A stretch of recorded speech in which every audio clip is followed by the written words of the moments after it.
Greetings again, everyone. IlI, you're here! I got the ceremonial sword from the chief. It has a certain power that's needed in situations like this. You haven't forgotten what we're doing today, right? Of course not! We're gonna wake Leela up, and then ask him just what the heck he was playing at.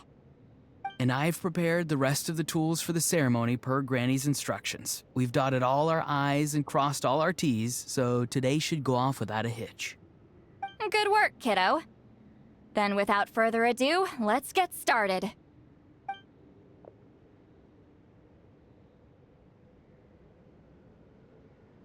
I give offerings from the mystic smoke, the gift of stars on a moonless night. A wreath of dreams in the swirling wind. Glory be to the ruler of death. Fade, fade, fade. Thrice uttered and thrice repeated. Whoa! Is this one of her magic spells? This whole place suddenly got cold. What's happening? Keep your voice down. We mustn't disturb her. We, the children of the Priest King, swear to abide by the ancient pact and tear through the veil of the Night Realm. I am IlI. Hear my command. I am the Shepherd of Doomsday. I am Akul Batil. Oh, look! Leela's spirit is back. It's coming towards his body. I shall pierce the cloak of night with flintstone and banish all souls that do not belong to the land of the dead. Leela, obey my command and return to the land where the sun shines. Return to your own path. Did it work? Huh? Where am I? And who are you?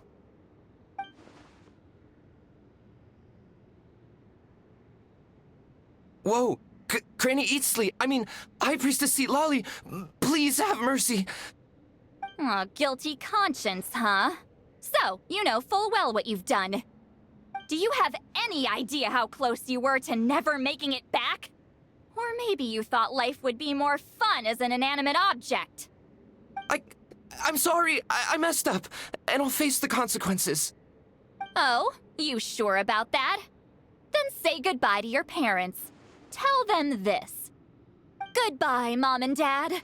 I've realized I enjoy life as an empty shell so much that I've decided to get Granny IlI to turn me into a stone statue so I can stand guard over her house for the next 100 years. No, please. Please don't. I'm begging you. I'll never do this again, I promise. Thank you, High Priestess IlI. Thank you for rescuing me. Don't thank me. Thank my grandson. If he hadn't sensed something was amiss, I wouldn't have bothered getting involved. You're more than welcome, Leela. And don't mind Granny. She's all bark and no bite. We're just glad that you're okay. Besides, someone tricked you into doing this, didn't they? That Kokju guy. He's the real culprit here. No, Mr. Kokuchu had nothing to do with it. It was all my doing. Huh?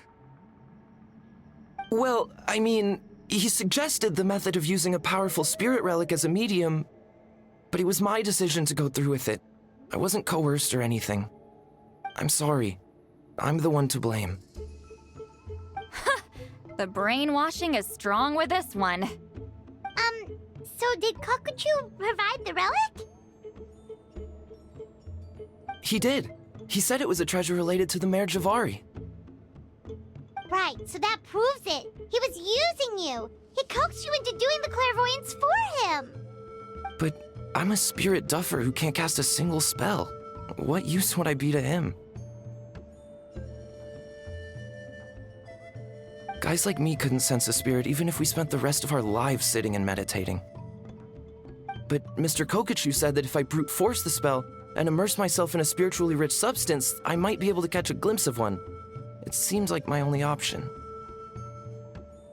Still, brute forcing a spell when you're a spirit duffer is like forcing yourself to run a marathon without any legs. If it wasn't for IlI, you'd have been lost forever. I know, I'm sorry. It's just... everyone in this tribe is so amazingly talented, and then there's me. I just didn't want to be the odd one out anymore. I totally understand how you feel, Leela. Some seeds effortlessly grow into beautiful cabbages, while others struggle with all their might and never even sprout. Who knows why this is the way things are? Maybe that's just life. Life is full of things we can't change. I know saying this doesn't change anything either, but I hope it makes you feel a little better. Let's pause this discussion for now. We need to get you to Matla's for a checkup.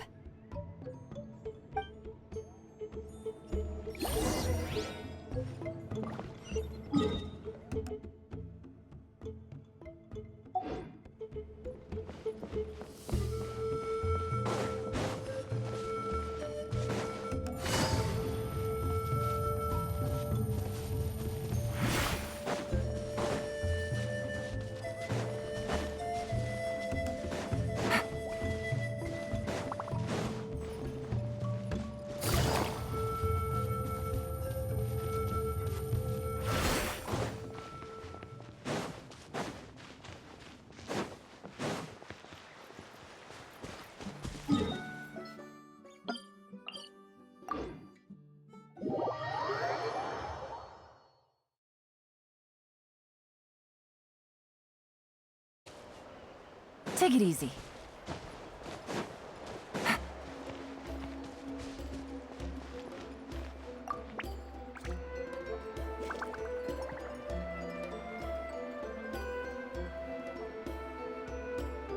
Okay, looking good. Seems like this guy got off lightly. Just make sure he eats when you get back. Phew, he must be starving. That's a relief. I've heard of cases where people's bodies started necrotizing after they spent too long meditating. What a horrifying thought! Anyway, Leela, even though we didn't know each other before all this, I'm still really glad that you're okay now. Well, maybe you don't know me, but I've heard all about you. The same goes for High Priestess IlI, the Traveler, and Paimon. I've heard all the stories. Huh? Even us? This might sound corny, but you're exactly the kind of people I've always dreamed of becoming. But it's clear to me now. That was just wishful thinking. Honestly, why'd I have to be born a spirit duffer? Nah, it's alright, really. I'm used to being useless by now. Thank you all for saving me.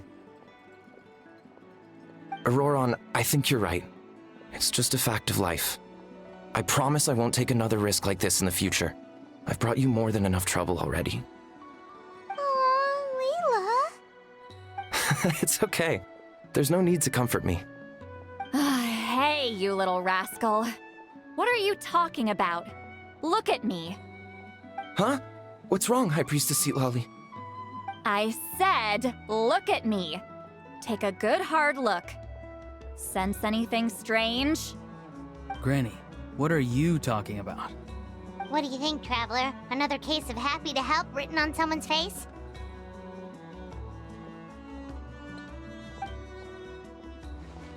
Hold on. I think... either my mind's playing tricks on me, or her entire body is an illusion. No, it must just be my imagination. I wouldn't be able to see through something like that. Wait, I know this trick. It's the same one I used a while back. Granny snuck away from right under our noses. You see? You can perceive some spiritual abnormalities now. Congratulations. Really? But where are you going, Granny? Where do you think? I'm going fishing, you dummy. Someone triggered the trap I set in the cave. Looks like our friend Kokochu took the bait. What? Sorry, can't talk now. You'll find me in the cave.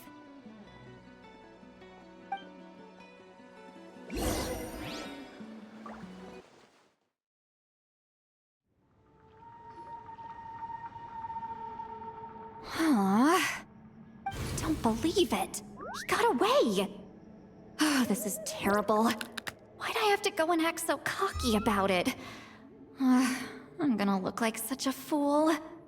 This Kokochu must be a real escape artist or something. But I can't tell them that. I'll have to think of something else. Say, Lolly, did you get him? Given that she's the only person here, I'm guessing no.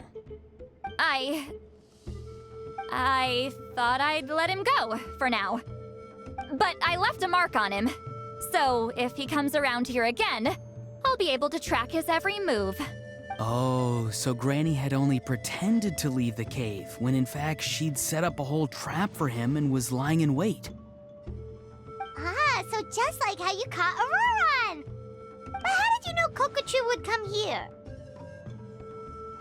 Because I planted the bait here. The Mare Javari map and the bow shard. Left them both on the table. I had a feeling those were what he was truly after. And sure enough, my trap was triggered just moments after we left. So you really did set up traps here after all, huh? Of course. It's just that they'd never do anything to either of you. See? What did I tell you? So, Mr. Kokochu, you used me after all. This whole time, all you wanted was to find the location of the Mare Javari. That's right. I've been wondering about the shard he left ever since I came across it. Why did he leave it there? The moment I confirmed the Mare Javari's location, that's when I realized it was bait. He was counting on Leela's spirit getting lost, and the tribe coming to his rescue. Then, by helping Leela, we'd be helping him. Oh, so he was fishing too! It was all a ploy to lure in an actual clairvoyant who could look into the shard for him. Yep. And somebody fell for it, hook, line, and sinker. I'm sorry. I took the bait. But so did Granny. The nerve! I only got involved because of you, you little scamp! Either way, Kokchu played us like a fiddle. Huh. He managed to accomplish his goals without taking any of the risk himself. Pretty sneaky. You could say that again. Imagine if he tried to approach Lolly directly. She'd have seen through it right away. Although, actually, Lolly, why did you let him go? Because I couldn't risk using my full abilities here. He was a pretty slippery character, and if I'd kept him here by force, there could have been unintended consequences. Was it my fault for picking a bad place? I'm sorry. I went looking for somewhere with a wealth of spiritual energy when I first decided to help Leela, and ended up choosing this mad sage's hideout. Mad Sage? Yeah, he's napping right behind that wall. We'd have a whole new situation on our hands if we woke him up. That's why I decided against using my full abilities. I do have some good news, though. I snatched the shard and map back before he bolted, so I may have restrained myself, but I certainly didn't let him walk all over me. That's great! So he left empty-handed! Yes, sort of. The bad news is he did get a look at the map before he left. Not that the Mare Javari's last known location is a huge secret, but still. Yeah, that's kind of worrying. What if he's got some sort of diabolical plan? Don't worry. I'll keep tracking him. Also, Leela, if it's all the same to you, I'd like to give the shard and map to the Traveler as a gift. They might prove useful at some point in her journey. Absolutely. That's completely fine. The Traveler deserves it. None of us are interested in them. And if there's any chance of them leading you to the Mare Javari, I'm sure an adventurer like you wouldn't want to pass on that opportunity. Granny Eatsley has a sense for these things. So, Granny Eatsley? Do you think I'm still a spirit duffer? What kind of a dumb question is that? You saw through my illusion, didn't you? I mean, that's partly because I deliberately made it imperfect, but even then, a spirit duffer wouldn't be able to see through that. Auroron, give this guy some lessons when you've got the time. Leela, put in the work, and we'll see how far you get. Amazing. Life is so full of surprises. As long as you keep moving forward, you might just run into some fertilizer in the middle of the road. I'm so happy for you, Leela. Let's both give this our best shot, and who knows? We might both be beautiful cabbages one day.